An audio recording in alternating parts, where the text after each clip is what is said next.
Bem, eu não sei se vocês eram como eu quando era miúda, mas eu adorava devorar livros de decisão, tipo os arrepios, em que nós é que escolhíamos aquilo que as personagens iam fazendo ao longo do livro. Este apelo da Janice Wallet não parte dessa premissa de nós decidirmos aquilo que as personagens vão fazer, mas fez-me muito lembrar pela experiência, e eu já vou explicar porquê. O formato do livro fazia-me completamente viver dentro do livro, e foi exatamente isso que aconteceu comigo dentro deste livro. E ainda por cima, este livro também passou muito aquela vibe da série How to Get Away with Murder, que também é uma das minhas favoritas de sempre. Este apelo da Janice Wallet é um policial whodunit, ou seja, convida o leitor a descobrir quem é que é o assassino, e ele tem um formato muito, muito diferente. Ou seja, em vez de ter um enredo com diálogos e etc., todo o livro são basicamente e-mails entre as personagens, mas tipo todo o livro. E-mails, SMS entre as personagens. Nós não temos qualquer tipo de informação direta de um narrador. E no início são muitas personagens e é muito confuso porque nós percebemos que está a correr uma investigação. Há duas personagens que estão a investigar, e 15 personagens, ok? E nós só percebemos isso através dos e-mails e das SMS que eles trocam uns com os outros. Então no início nós não estamos a perceber muito bem se são dois polícias que estão a investigar alguma coisa que poderá ter acontecido. Depois percebemos que houve um assassinato.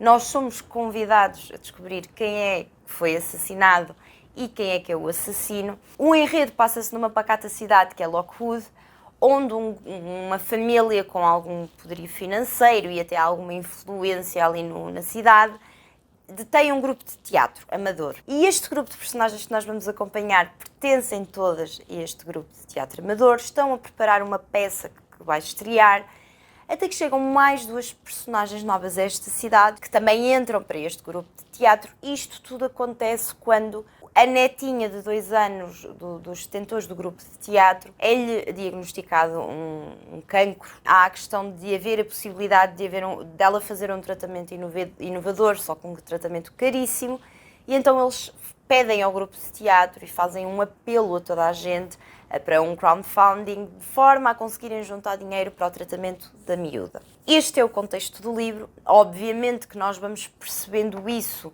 ao longo da troca de e-mails entre eles. Atenção, durante todo o livro eu colei completamente, desde as primeiras páginas. Fez-me muito lembrar Arrepios por isso. Foi uma leitura que eu colei completamente. Eu estava lá no meio, eu estava a trabalhar, só pensava no livro, eu só queria voltar para o livro, então isso é genial.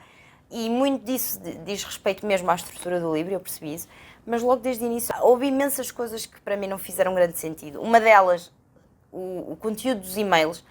Ok, que há muitas pessoas que trocam e-mails mais íntimos e mais pessoais com os amigos e com a família, mas tipo, ninguém vai enviar um e-mail a outra pessoa com coisas mesmo estúpidas do tipo, já cheguei. Aqui acho que ela podia ter percebido que se calhar uma SMS funcionaria melhor. Houve muitos mails que são simplesmente pouco realistas. Outra crítica que eu tenho para fazer ao livro, há imensas personagens e isto não seria um problema, ou pelo menos e até metade do livro não foi um problema até à frente. O início foi mais difícil e eu estava sempre a consultar uma lista que ele tinha das personagens e do elenco da peça do teatro, porque senão não me conseguia orientar. Mas nem é tanto por o número de personagens, é por eu ter sentido ao longo do livro que houveram personagens que de facto não trouxeram nada para o enredo, só estorbaram.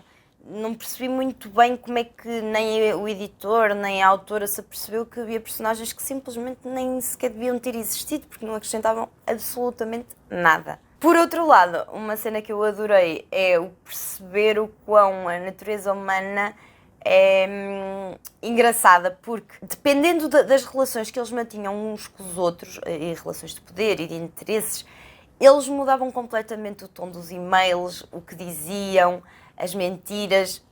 Adorei, achei muita graça a isso. O fim do livro desiludiu-me ao ponto de eu quase sentir que desperdicei o meu tempo a ler, e ele não é propriamente pequeno. Eu diverti-me mesmo muito a ler este livro. E eu estava a meio do livro e só dizia ao pessoal, tenho que ler, é bem divertido. Mas de facto o fim do livro para mim foi... Nem consigo explicar muito bem, mas demasiado previsível. Óbvio, eu já estava à espera, mas desde o início, então nem sequer foi uma opção para mim quem é que tinha sido o assassino, porque para mim era tão previsível que nem fazia sentido ser aquela personagem. Não gostei mesmo nada, mas lá está, a estrutura do livro faz com que a leitura em si seja muito divertida. Para quem se calhar gosta assim de umas coisas com formato menos pesado, uma coisa assim mais original, porque de facto aqui é o que se valoriza, é a originalidade no livro. Deem uma oportunidade, pode ser que tenham uma opinião diferente da minha em relação ao fim. Se gostaram do vídeo, não se esqueçam de deixar um like ali em baixo. Beijinhos e até para a semana.